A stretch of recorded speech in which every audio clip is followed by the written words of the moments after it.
میرے ساتھ نکالیے گا زبور کی کتاب، نکالیے گا زبور 107۔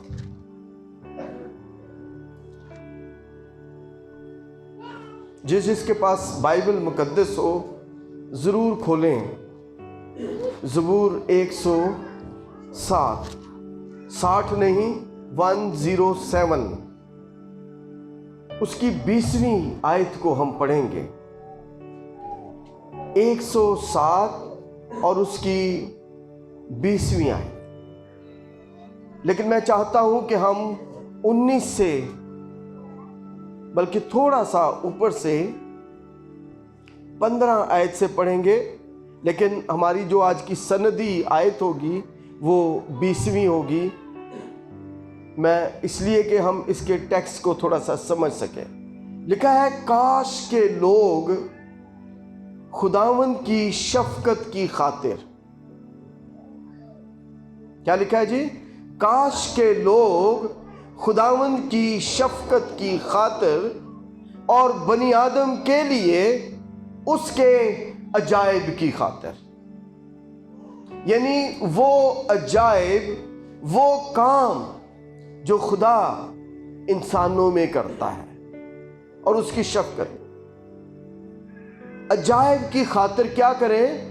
اس کی ستائش کرتے، کیونکہ اس نے پیتل کے پھاٹک توڑ دیے اور لوہے کے بینڈوں کو کاٹ ڈالا۔ 17ویں آیت پر غور کیجئے گا۔ احمق اپنی خطاؤں کے سبب سے اور اپنی بدکاری کے باعث مصیبت میں پڑ جاتے ہیں۔ ٹھیک ہے جی؟ احمق کیا کرتے ہیں؟ اپنی بدکاری کے سبب سے، خطاؤں اور بدکاری کے سبب سے مصیبت میں پڑتے ہیں، اور ان کے جی کو ہر طرح کے کھانے سے نفرت ہو جاتی ہے، اور وہ موت کے پھاٹکوں کے نزدیک پہنچ جاتے ہیں۔ لیکن ایسی حالت میں خدا کیا کہتا ہے؟ تب وہ اپنی مصیبت میں خداوند سے فریاد کرتے ہیں۔ یہاں پر لکھا ہے احمق، یہاں پر گناہ گار نہیں لکھا، احمق لوگ۔ اور ایمانداروں میں بھی وہ یہاں پر جو بات کر رہا ہے کہ ہم بہت حماقتیں کرتے ہیں۔ 19ویں آیت، تب وہ اپنی مصیبت میں خداوند سے فریاد کرتے ہیں اور وہ ان کو ان کے دکھوں سے رہائی بخشتا ہے۔ اور رہائی کیسے بخشتا ہے؟ رہائی تو دیتا ہے ان کی فریاد کے سبب سے۔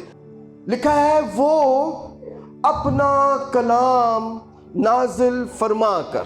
رہائی کیسے ملتی ہے اس پر غور کیجئے گا۔ وہ اپنا کلام نازل فرما کر ان کو شفا دیتا ہے۔ شفا کس سے ملتی ہے؟ کلام کے نازل ہونے سے۔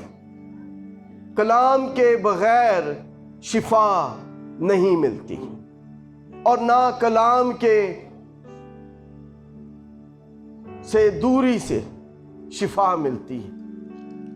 وہ اپنا کلام نازل فرما کر ان کو شفا دیتا ہے، اور اگلی بات کیا لکھی ہے؟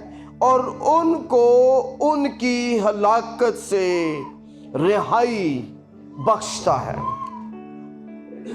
یہاں پر موت کی بات نہیں لکھی ہوئی، اس کا مطلب ہے ہلاکت سے، یعنی وہ جو جہنم ہے وہ جو خدا سے دوری ہے، وہ جگہ، وہ پلیس جو عدن نہیں ہے، جو رفاقت کی جگہ نہیں ہے،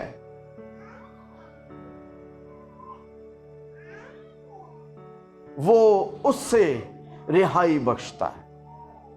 اور انگریزی ترجمہ، مختلف تراجم اس کے بارے میں بہت سی باتیں کہتے ہیں، لیکن میں ایک بات آپ کے سامنے کرتا ہوں۔ کہتا ہے کہ وہ اپنے کلام کو بھیجتا ہے، اور انگریزی میں لکھا ہے ہی ریسکیوڈ دیم۔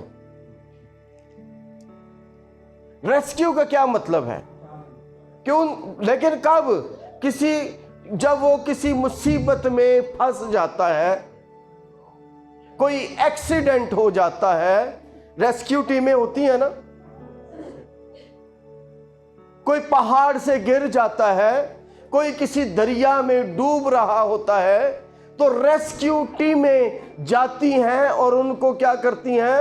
بچاتی ہیں۔ بچانے والی ٹیمیں، ریسکیو ٹیمز، تو وہ کیا کرتا ہے؟ ان کو ریسکیو کرتا ہے، ان کی حفاظت کرتا ہے، ان کو بچا لیتا ہے اس مصیبت سے، اس گڑھے سے وہ کیا کرتا ہے؟ ان کو نکال لیتا ہے۔ He rescued them from the، ایک لفظ یہاں پر لکھا ہوا ہے گریو انگریزی میں، لیکن اس کا جو مطلب وہ قبر نہیں ہے جس میں ہم سب نے جانا ہے۔ اس کا مطلب جو ہے ہیڈز ہے، عالم ارواح۔ اس کا مطلب جو ہے وہ یہ ہے کہ ان کو ان کی ہلاکت سے بچاتا ہے، یعنی ان کو عالم ارواح سے بچاتا ہے۔ چونکہ یسوع مسیح نے جو کہا تھا، کیا کہا تھا اس ڈاکو سے؟ کہ تو آج ہی میرے ساتھ فردوس میں ہوگا۔ اس کا مطلب کیا ہے؟ اس کا مطلب یہ ہے کہ کرائسٹ سے پہلے وہ روحیں، ایمانداروں کی بھی روحیں، وہ جو عالم ارواح میں جاتی تھیں، یسوع مسیح نے اپنا خون دے کر، اپنی جان صلیب پر دے کر، تیسرے دن مردوں میں سے جی اٹھ کر، لکھا ہے کہ وہ کنجیاں جو ہیں وہ اپنے ساتھ لے گیا۔ یہی لکھا ہے جی عبرانیوں کے خط میں۔ اسی لیے وہ کہتا ہے کہ جو تم زمین پر باندھو گے وہ تمہارے لیے بندھے گا زمین پر، اور جو کھولو گے وہ کھلے گا۔ دونوں کی بات ہے، آسمان اور زمین کی۔ تو لکھا ہے کہ وہ اپنے کلام کو نازل فرما کر، ابھی ہم بات کر رہے تھے، تھوڑا سا اس کی طرف آتے ہیں، پھر اپنے ریفرنس کی طرف جائیں گے، کہ یہ جو زبوروں کی کتاب ہے، بنیادی طور پر یہ اس میں 150 زبور اور مزامیر ہیں۔ ٹھیک ہے جی، 150 زبور اور مزامیر۔ اب زبور اور مزامیر میں فرق کیا ہے؟ مزامیر وہ ہوتے تھے جو ہیکل میں سازوں اور راگوں کے ساتھ گائے جاتے تھے، اور زبور وہ ہوتے تھے جو بلند آواز سے جن کی تلاوت کی جاتی تھی، جن کو پڑھا جاتا تھا۔ اس لیے آپ کو کسی جگہ پر زبور اور کسی جگہ پر مزمور لکھا ہوا ملے گا۔ یہ کتاب جو ہے، اس کا لکھے جانے کا دورانیہ، جو خادم ہے یہاں پر اگر تحریر کرنا چاہتے، نوٹ کرنا چاہتے تو لکھ لیں، اس کا دورانیہ، the duration of written، لکھے جانے کا دورانیہ 1000 سال ہے۔ اور اس میں چونکہ 78 سامز، 78 زبور جو ہیں وہ داؤد نبی نے تحریر کیے، اس کے علاوہ باقی جو زبور ہیں، زبور اور مزامیر، مختلف لوگوں نے، مختلف شخصیات نے، جس میں بنی کورہ، جس میں آصف، جس میں موسیٰ اور دیگر لوگ شامل ہیں، انہوں نے تحریر کیے ہیں، لیکن چونکہ زیادہ کنٹریبیوشن داؤد کا ہے، اس لیے اس کتاب کو داؤد کے زبوروں کے نام سے جانا جاتا ہے۔ اور ایک آخری بات آپ کو بتا کر ہم آگے بڑھیں گے کہ ابتدائی شریعت میں، تالمود میں، یہ ایک جلد نہیں، ایک کتاب نہیں، بلکہ 5 کتابیں ہوا کرتی تھیں۔ کتنی جی؟ 5 کتابیں۔ اور یہاں پر بھی اگر آپ دیکھیں تو آپ کو 5 کتابیں ہی ملیں گی، یعنی زبور 1 سے زبور 41 تک پہلی کتاب، زبور 2 سے 72 تک دوسری کتاب، زبور 73 سے 89 تک تیسری، اور 90 سے 106 تک جو ہے یہ چوتھی، اور 107 سے 150 تک جو زبور اور مزامیر ہیں یہ 5ویں کتاب ہے۔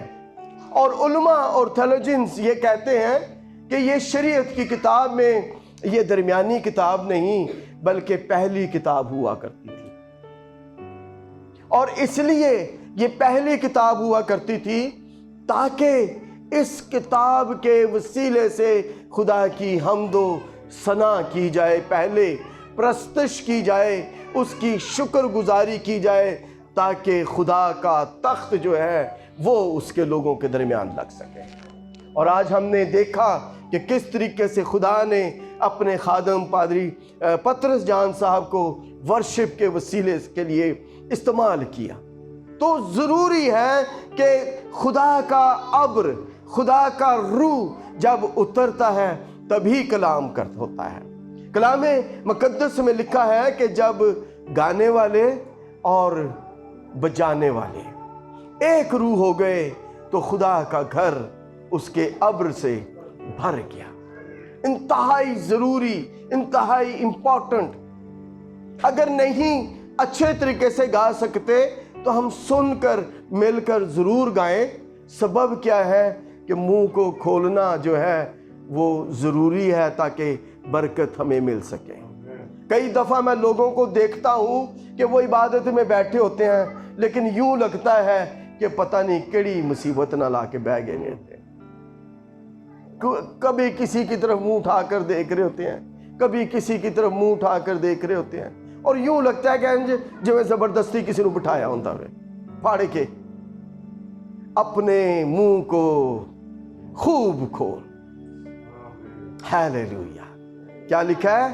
اپنے منہ کو خوب کھول، اور کیا کروں گا میں اسے بھر دوں گا۔ انجی برکت نہیں ملے گی۔ اور داؤد پتہ ہے کیا کہتا ہے؟ کہتا ہے کہ میں داؤد جس نے اپنے ہاتھوں سے کتنے ساز، خادموں کتنے ساز، ہاں کتنے ساز بنائے تھے؟ 4000 ساز۔ 4000 ساز۔ تواریخ کی کتاب پڑھیے گا، جس سے ہیکل میں خدا کی حمد و ستائش ہوا کرتی تھی۔ اسی لیے اس کے بعد لکھا ہے یہ بات کہ جب گانے والے اور بجانے والے مل گئے، وہ موجد تھا، ایجاد کرنے والا تھا 4000 سازوں کو۔ تو یاد دیکھیں ہیکل میں 4000 لوگ تو ساز بجا رہے ہوتے تھے، تو گانے والے کتنے ہوا کرتے ہوں گے۔ ورشپ میں خوب اپنا دھیان لگایا کریں خدا سے مانگنے کے لیے۔ ہیلیلویا، پریز گاڈ۔ بولو خداوند یسوع مسیح کی آمین۔ آپ بیدار ہیں سارے؟ ہیلیلویا۔ تو یہاں پر لکھا ہے کہ وہ اپنے کلام کو نازل فرما کر، وقت نہیں کہ میں آپ کو ساری باتیں بتاؤں کہ کس نے کتنے لکھے، کتنے نہیں، لیکن چند ایک چھوٹا سا وہ اپنے کلام کو نازل فرما کر، کیا لکھا ہے؟ کلام کو نازل۔ اب کلام کون ہے؟ یوحنا کی انجیل اس کا پہلا باب اور اس کی پہلی آیت کیا لکھا ہے؟ ابتدا میں کلام خدا کے ساتھ تھا اور کلام خدا تھا۔ ابتدا میں کلام تھا۔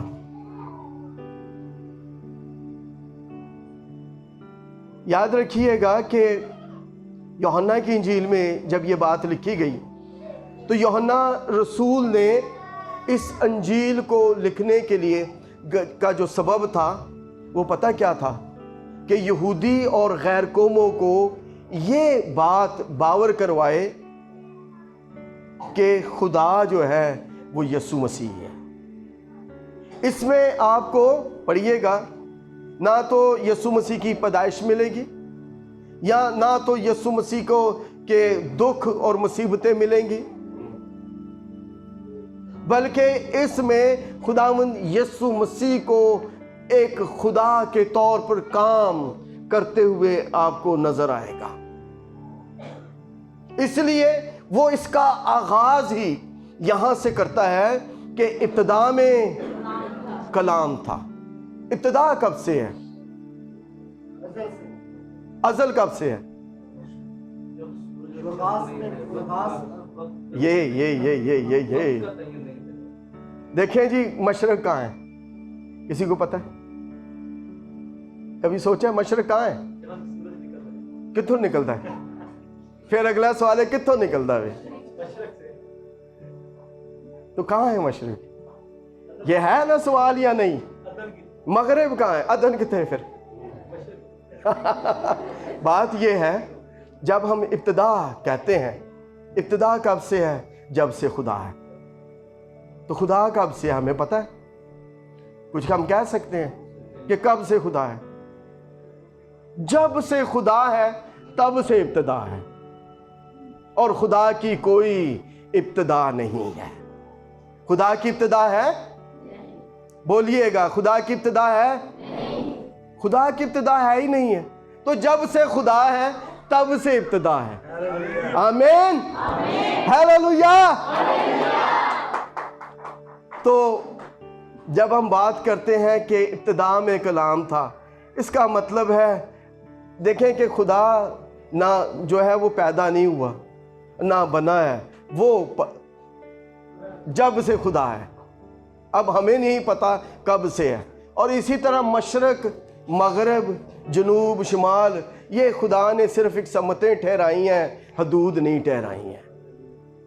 یہ حدود نہیں ہے کہ یہاں پر مشرق کسی جگہ پر جا کر ختم ہو جاتا ہے، مغرب کسی جگہ پر جا کر ختم ہو جاتا ہے، آپ چلتے جائیں ختم ہو جائیں گے، مشرق نہیں آئے گا۔ پھر جہاں پر آپ سٹاپ کریں گے وہاں سے کوئی اور چلتا جائے گا اور وہ اس دنیا سے چلا جائے گا، مشرق نہیں آئے گا۔ پھر جہاں سے وہ جائے گا اس کے بعد پھر کوئی اور اس مشرق کی طرف چلتا جائے گا اور وہ ختم ہو جائے گا اور مشرق نہیں آئے گا۔ یہ خدا نے سمتیں مقرر کی ہیں، حدود نہیں مقرر کی۔ باغ عدن میں لکھا ہے نا، یا اب اگر آپ ایوب کی طرف جائیں، میں تھوڑی سی تعلیمی باتوں کی طرف چل نکلتا ہوں، تو وہاں پر آپ کو یہ باتیں بڑی تفصیل سے ملیں گی۔ ابتدا میں کلام تھا، جب سے خدا ہے تب سے یسوع مسیح ہے۔ جو بات میں کرنا چاہتا ہوں، جب سے خدا ہے تب سے کلام ہے۔ ابتدا میں کلام تھا اور کلام خدا کے ساتھ تھا، اس کے اندر تھا۔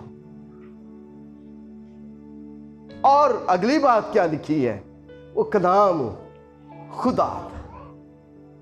خدا یعنی جو خود آیا ہو، خود وہ جو خود آیا ہو۔